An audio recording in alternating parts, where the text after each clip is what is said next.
अगर आपके भी मन में अक्सर बुरे विचार आते हैं और गंदे और अश्लील विचार चलते रहते हैं तो आपको यह बौद्ध कहानी जरूर से जरूर सुनना चाहिए। एक गांव में एक जवान सा लड़का रहता था। वह बहुत ही ज़्यादा परेशान था क्योंकि उसका मन जो होता उन्हीं भी चीज़ों के बारे में सोचता रहता है जिसके बारे में वो कभी सोचना भी नहीं चाहता था। वह अपनी छोटी से छोटी खुशियाँ के लिए अपने दिन का ज़्यादातर समय बर्बाद कर देता था और फिर बाद में इसके लिए पश्चाताप करता था, लेकिन वह ना भी चाहते हुए भी फिर अगले दिन उसी आदतों पर चलता था। वह अपने माता पिता का अकेला सा लड़का था। माता पिता धीरे धीरे बूढ़े हो रहे थे और वह जवान, लेकिन वह कुछ भी ऐसा नहीं कर पा रहा था कि जिसके उसके माता पिता को उस पर गर्व हो। वह जानता तो था कि वह अपने समय और ज़िंदगी के साथ गलत कर रहा है, लेकिन वह बहुत ही कोशिश करने के बाद भी खुद को बदल ही नहीं पा रहा था। वह अपनी समस्याओं के बारे में दूसरे बड़े लोगों के बारे में बताता था और लोग उसे तरह तरह के सुझाव देते थे, लेकिन फिर भी उसके अंदर कुछ भी बदलाव नहीं आ रहा था। अब तो उसके लड़कों भी लगने लगा है कि उसका बाकी जीवन उसका मानसिक बोझ और बुरी आदतों के साथ बीतने वाला है, इसलिए अब यह बहुत ही ज़्यादा उदास है, बहुत ज़्यादा परेशान है।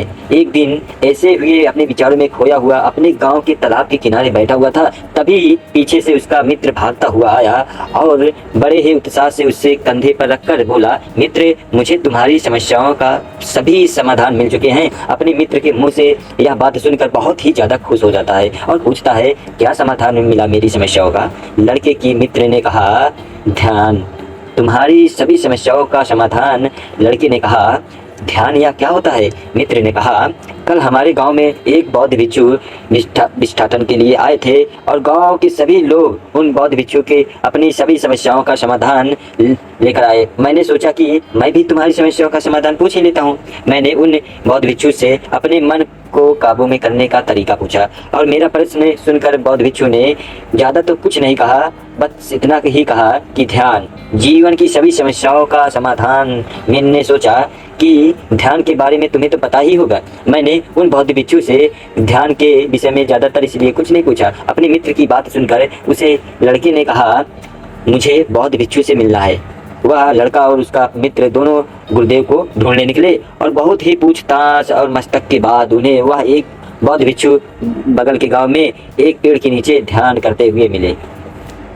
उन्हें वह बौद्ध भिक्षु और वो मिलते हैं, वो दोनों उस बौद्ध भिक्षु के पास जाकर बैठ जाते हैं और उनकी आंखें खुलने का इंतजार करते हैं। थोड़ी देर बाद जब बौद्ध भिक्षु अपनी आंखें खोलते हैं तो वह प्रणाम करते हैं और कहते हैं, आपने यह तो बता दिया कि ध्यान जीवन की सभी समस्याओं का समाधान है, लेकिन आपने तो यह नहीं बताया ध्यान है क्या? बौद्ध भिक्षु ने कहा, ध्यान क्या है इसको मैं शब्दों में समझा पाऊँ मुझे इतनी सामर्थ्य नहीं है, क्योंकि तुम लोगों ने प्रश्न किया है तो मुझे कुछ ना तो कुछ बताना ही पड़ेगा। तो सुनो, ध्यान का मतलब है ना कोई प्रश्न, ना कोई उत्तर, ना कोई विचार और ना कोई भावना। यह एक ऐसी स्थिति है जो हमारी वास्तविकता से हमारा परिचय कराती है। इसलिए उस स्थिति में पहुंचकर व्यक्ति के अंदर कोई भी प्रश्न और कोई भी कुछ भी निष्कर्ष नहीं रहे, सब कुछ स्पष्ट रह जाता, कोई डाउट नहीं रह जाता। उसके जीवन में व्यक्तता का पूर्णता आभास हो जाता है। लड़के ने पूछा, लेकिन ध्यान की ऐसी स्थिति को कैसे प्राप्त किया जा सकता है गुरुदेव? बौद्ध भिक्षु ने कहा, ध्यान तो करना बहुत आसान है, क्या तुम्हें बैठना आता है? लड़के ने कहा, हाँ मैं बैठ सकता हूँ, पूर्णतः रूप से बैठ सकता हूँ। और बौद्ध भिक्षु ने कहा, कितने देर तक बैठ सकते हैं? लड़के ने कहा, तो मैंने तो कभी आजमाया तो नहीं है, पर आपने जब तक कहेंगे तब तक मैं बैठ सकता हूँ। बौद्ध भिक्षु ने कहा, रोज 1 घंटे बैठ जाना है आंख बंद कर। लड़के ने पूछा, कब और कहाँ बैठना है?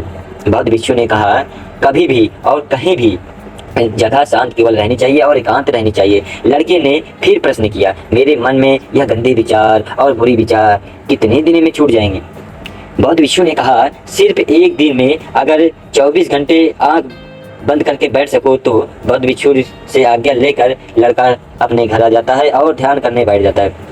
जैसे ही वह अपनी आंखें बंद करके बैठता है, उसके मन में तरह तरह के विचार उत्पन्न होने लगते हैं, जैसे कि ध्यान करने से सचमुच कुछ पैदा होगा, मैं अपनी बुरी आदतों को छोड़ दूंगा या नहीं, आखिर सभी लोग मेरी इज्जत कब करेंगे, तो उससे मैं तो प्रेम तो करता हूँ लेकिन मुझसे प्रेम क्यों नहीं करती, मैं ऐसा क्या करूँ कि मैं बहुत ही समाधान हो और बहुत ज़्यादा धन कमाऊँ। और ऐसे तरह के कई मन में विचार आते रहते हैं। तो उसे ध्यान आया कि विष्णु ने कहा कि ध्यान की अवस्था में कोई भी भावना, कोई भी आस्था नहीं होनी चाहिए। और अपने ध्यान को रोकने का, अपनी हवाओं को रोकने का, सांसों को रोक पाया है कोई? वह लड़का अपने विचारों को तो रोक नहीं पाया और आंखें खोलकर बैठ जाता है और सोचता है अब तक जीवन बहुत से काम के लिए इतना मुश्किल कभी काम तो कभी किया ही नहीं, और वह बच्चे बोल रहे हैं कि ध्यान करना बहुत ही आसान है। वैसे दोस्तों, अगर आप भी ध्यान या मेडिटेशन या मेंटली फिजिकली भी काम करते हैं तो आपको पता ही नहीं कि कैसे किया जाए, तो मैं कुकू एफएम पर ऑडियो बुक जरूर लॉन्च कर दूंगा और ले सकते। वह लड़का उन बौद्ध भिक्षु से मिलने दोबारा अपने घर से निकल पड़ता है और उनके पास पहुंचकर कहता है, आपने तो कहा था कि ध्यान करना बहुत ही आसान है, लेकिन यह तो दुनिया का सबसे मुश्किल सा काम लग रहा है। मेरे बहुत ही प्रयास करने के बाद मेरे मन में विचार उठने बंद ही नहीं हो रहे हैं। बौद्ध भिक्षु ने कहा, लेकिन तुमसे विचारों को रोकने को कौन कहा है? लड़के ने कहा है, तो फिर वही स्थिति बनी रही तो कैसे ठीक होगा सब? ध्यान में कोई तो विचार, कोई प्रश्न नहीं होते। बौद्ध भिक्षु ने कहा, हमारे दिमाग में हर तरह के विचार जन्म लेते हैं और मरते भी हैं, लेकिन हमारा मन उनमें से एक विचार को पकड़ लेता है और फिर उसके जुड़े विचारों के बारे में सोचता चला जाता है। इस तरीके से हमारा मन विचारों में उलझ जाता है और भूल कर भी हम क्या कर रहे हैं क्या। जब तुम ध्यान करने बैठो तो तुम्हारे दिमाग में बहुत तरह के विचार उठेंगे और ख़त्म हो जाएंगे, लेकिन तुम्हारे किसी भी प्रकार के चुनाव नहीं करना है, उन्हें देखना है। तुम्हें मन में उठने वाले विचारों को ख़त्म कर जाएगा और धीरे धीरे समय साथ सही हो जाएगा और गति कम काम करते हुए सब चीज़ सही हो जाएगा। बौद्ध से यह सारी बातें सुनकर वह पुनः अपने घर लौट आता है और इस बार वह लड़का दोबारा आता है तो अपने मन में उठ रहे विचारों को देखता है। कुछ देर तक तो विचारों को साक्षी भाव से देखता है, लेकिन फिर उसके मन में एक ऐसे विचार उठते हैं जिनके बारे में सोचने से वह खुद को रोक ही नहीं पाता और वह गहरे विचारों में खो जाता है। कुछ देर बाद उसको याद आता है कि वह तो ध्यान कर रहा था। वह दोबारा विचारों को देखने को प्रयास कर रहा था, लेकिन इस बार उसका मन दूसरी चाल चलता है।